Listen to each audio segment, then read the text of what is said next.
TDP పార్టీలో పదవుల జాతర అయితే మొదలైంది. ఏదైతే పార్లమెంటు స్థాయిలో కమిటీలు ఇప్పటివరకు పెండింగ్లో ఉంటూ వచ్చాయో దీని మీద చంద్రబాబు గారు, లోకేష్ గారు అయితే ప్రత్యేక దృష్టి పెట్టారు. ఎట్టి పరిస్థితుల్లో సంక్రాంతికి లోపే ఈ కమిటీలని అనౌన్స్ చేయాలని గతంలోనే అనుకున్నారు. అనుకున్నట్టుగానే ఇప్పటికే 2 రోజుల క్రితం ప్రతి పార్లమెంటుకు సంబంధించి అధ్యక్షుడిని, కార్యదర్శిని కూడా ఇప్పటికే ప్రకటించారు. 25 పార్లమెంట్లకి 25 మంది అధ్యక్షులని, 25 మంది కార్యదర్శులని ఇప్పటికే ప్రకటించడం జరిగింది.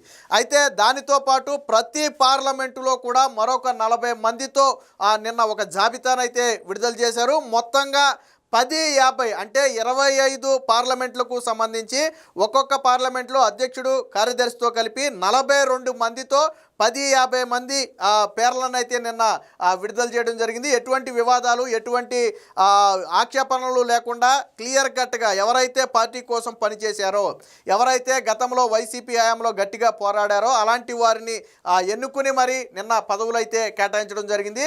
ఇప్పటి వరకు పదవుల మీద ఎక్కడా కూడా అసంతృప్తి రాలేదు అంటే ఖచ్చితంగా కష్టపడిన వారికి పదవులు ఇచ్చారనేది దీన్ని బట్టి స్పష్టంగా అర్థమవుతుంది. ఇక తెలుగుదేశం పార్టీ అంటేనే బీసీ పార్టీ, మనందరికీ తెలుసు. పదవుల్లో మెజారిటీ దాదాపుగా 37% పదవులను బీసీలకైతే కేటాయించారు. అలాగే మహిళలకు కూడా పెద్దపీట వేశారు. మొత్తం పదవుల్లో 28% పదవులను అయితే మహిళలకు కూడా కేటాయించారు. అలాగే దళితులకు, బీసీలకి కలిపి మొత్తంగా 57% అంటే 20% దళితులకైతే, ఎస్సీ ఎస్టీలకైతే నిన్న కేటాయించడం జరిగింది. మొత్తంగా అన్ని సమీకరణాలతో నిన్న పదవులైతే విడుదల చేయడం జరిగింది. దీంట్లో పండుగకు ముందే టీడీపీలో ఒక నూతనోత్సాహం వచ్చినట్టుగా అయింది. దీనికి సంబంధించి ఒక వార్త కూడా వచ్చింది, ఒకసారి చూద్దాం. పదవుల బొనాంజా. టీడీపీలో 1050 మందికి పోస్టులు, ఒక్కొక్క పార్లమెంటు కమిటీలో 40 మంది, బీసీలకు 37%, ఎస్సీలకు 20%, ఓసీలకు 32%, ఎస్టీలకు 4%, మైనార్టీలకు 7%గా అయితే కేటాయించడం జరిగింది. ముఖ్యంగా మహిళలకు 28% కేటాయించి మరొకసారి పార్టీలో మహిళల ప్రాధాన్యత గురించి అయితే తెలుగుదేశం పార్టీ చాటి చెప్పుకుందని చెప్పుకోవచ్చు. తెలుగుదేశం పార్టీలో పదవుల జాతరకు తెరలేచింది. పార్లమెంటరీ నియోజకవర్గ కమిటీలను బుధవారం ప్రకటించారు. అధ్యక్షుడు, ప్రధాన కార్యదర్శి కాకుండా 40 మందితో కూడిన జంబో కమిటీలను ప్రకటించారు. వాస్తవానికి ఇది గతానికంటే భిన్నంగా, అంటే చాలామంది ఆశావాహులు పదవులు ఆశించడం, అదే సమయంలో పార్టీని కూడా వచ్చే ఎన్నికల నాటికి మరింత బలిష్టంగా చేయాలనే ఉద్దేశంతో ఒక జంబో కమిటీని అయితే ఏర్పాటు చేశారని చెప్పుకోవచ్చు. ఈ 40 మందిలో ప్రతి కమిటీలో 9 మంది ఉపాధ్యక్షులు ఉంటారు. అలాగే 9 మంది కార్యనిర్వాహక కార్యదర్శులు ఉంటారు. మరొక 9 మంది అధికార ప్రతినిధులు ఉంటారు. అంటే పార్టీ వాయిస్ను వినిపించడానికి అధికార ప్రతినిధులు ఉంటారు. మరొక 9 మంది కార్యదర్శులు ఉంటారు. వీరితో పాటు అంటే 4 9 36తో పాటు ఒక ట్రెజరర్ ఉంటాడు, ఒక కార్యాలయ కార్యదర్శి ఉంటారు, ఒక మీడియా కోఆర్డినేటర్ ఉంటారు, ఒక సోషల్ మీడియా కోఆర్డినేటర్. అంటే కార్యదర్శి, అలాగే అంటే అధ్యక్షుడు, ప్రధాన కార్యదర్శి కాకుండా 40 మందితో జంబో టీంనైతే నిన్న ఏర్పాటు చేశారని చెప్పుకోవచ్చు. సో 2 రోజుల క్రితమే పార్లమెంటరీ అధ్యక్షుడు, ప్రధాన కార్యదర్శులను ప్రకటించారు. వీరితో కలిపి ఒక్కొక్క కమిటీలో 42 మందిని నియమించారు. మొత్తంగా రాష్ట్ర వ్యాప్తంగా మనకి 25 పార్లమెంట్లు ఉన్నాయి. సో 25 పార్లమెంటుకు గాను 10-50 మందిని పదవులకైతే దక్కాయి. పార్టీ పదవుల్లో మహిళలు, బీసీ, ఎస్సీలకు ప్రాధాన్యం ఇచ్చారు. బీసీలకు మొత్తం పదవుల్లో 37%, అంటే 1050 పదవుల్లో 389 పదవులు బీసీలకు దక్కగా, ఎస్సీలకు 20%, అంటే 207 పదవులు దక్కాయి.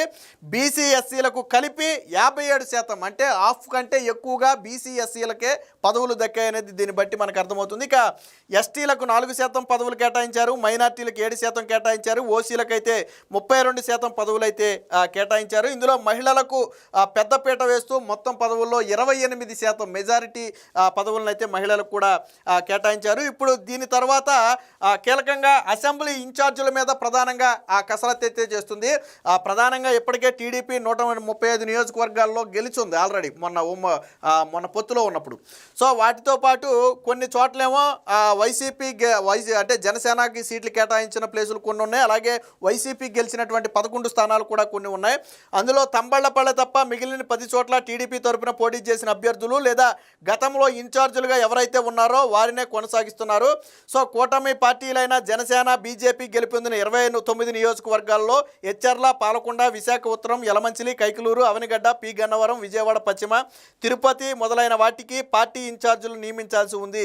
సో ఈ నెలాఖరులోగా, సో ఎప్పుడైతే పార్లమెంటు అధ్యక్షుడు ప్రధాన కార్యదర్శితో పాటు మిగతా పదవులు ఫిల్ చేశారో ఇప్పుడు నియోజకవర్గాల మీద ప్రధానంగా దృష్టి పెట్టినట్టుగా అయితే తెలుస్తుంది. సో ఓడిపోయిన 11 సీట్లతో పాటు ఇతర పార్టీలకు పొత్తులో కేటాయించిన సీట్లలో ఇన్ఛార్జీలకు సంబంధించి అయితే ఒక నిర్ణయం తీసుకోవాల్సి అయితే ఉంది. ఏది ఏమైనా ఇప్పటి వరకు టీడీపీ కార్యకర్తలు ఏదైతే పదవుల గురించి కష్టపడిన వారికి పదవులు ఇవ్వాలన్నారో అందులో భాగంగానే నిన్న పదవుల కేటాయింపులో సామాజిక న్యాయం చేస్తూనే ముఖ్యంగా కష్టపడిన వారికి, గతంలో వైసీపీ నుంచి వచ్చిన వాళ్ళకు లేదా పార్టీలో కష్టపడకుండా షో చేసిన వాళ్ళకు ఎక్కడా కూడా పదవులు ఇవ్వలేదు. ఈ విషయంలో నారా లోకేష్ గారు అయితే అత్యంత జాగ్రత్తగా ఉన్నారు. ఆయన చెప్పిన క్రైటీరియా ఒక్కటే, ఎవరైతే పార్టీ కోసం కష్టపడ్డాడో ఆ వ్యక్తికే పదవి రావాలి. ఇంకా అందులో వేరొకరు సిఫారసులు కావచ్చు, వేరొకరు ఇన్వాల్వ్మెంట్ కావచ్చు, ఏది ఉండకూడదు. ఖచ్చితంగా కష్టపడిన వ్యక్తే పార్టీ పదవికి అర్హుడు. ఇలా మనం కష్టపడిన వ్యక్తికి పదవులు ఇస్తేనే భవిష్యత్తులో పార్టీ బలంగా మారుద్ది. రేపొద్దున ఇంకో 10 మంది కష్టపడటానికి కూడా ఇష్టపడతారని చెప్పి నారా లోకేష్ చాలా స్పష్టంగా చెప్పారు. లోకేష్ గారి ఆదేశాల మేరకు ఎక్కడ ఎటువంటి అవకతవకలు లేదా సిఫారసులకు తావు లేకుండా స్పష్టంగా పార్టీ కోసం గత 5 ఏళ్లలో కష్టపడిన వారికే ఆ పదవులు అయితే ఇవ్వడం జరిగింది. ఇప్పటి వరకు ఈ పదవుల్లో ఎక్కడ వ్యతిరేకత రాల. ఈ 1050 మందికి ఇచ్చినటువంటి పదవులకు సంబంధించి ఎక్కడా కూడా వ్యతిరేకత రాలేదు అంటే ఎంత పగడ్బందీగా పదవులు ఇచ్చారనేది అర్థమవుతుంది. ఏది ఏమైనా మొత్తంగా సంక్రాంతి పండుగకు ముందే ఏదైతే పార్లమెంటు కమిటీలు పూర్తి చేస్తామని తెలుగుదేశం పార్టీ గతంలో చెప్పిందో చెప్పిన మాట కట్టుబడి పదవులు అయితే ఇవ్వడం జరిగింది. దీంతోపాటు మరికొన్ని పెండింగ్ ఉన్నవి ఎక్కడైనా ఉండుంటే వాటిని కూడా ఫుల్ఫిల్ చేయాలని చెప్పి నిర్ణయించారు. సో ఇప్పుడు పదవులు రావడంతో ప్రతి పార్లమెంట్లో కూడా స్పోక్స్ పర్సన్లు కూడా వచ్చారు. సో పార్టీ వాయిస్ని బలంగా వినిపించవచ్చు. అలాగే 40 మంది జంబో టీం ఉండటం వల్ల పార్టీ కార్యక్రమాలని ప్రజల్లోకి బలంగా తీసుకెళ్లొచ్చు. సో ఆ ఉద్దేశంతోనే ఆ టీమును కూడా జంబో టీంని అయితే ఏర్పాటు చేసినట్టుగా తెలుస్తుంది. ఏదేమైనా మొత్తంగా పండుగకు ముందే టీడీపీ పార్టీలో పండుగ వాతావరణం వచ్చిందని చెప్పి కార్యకర్తలు అయితే ఆనందపడుతున్నారు.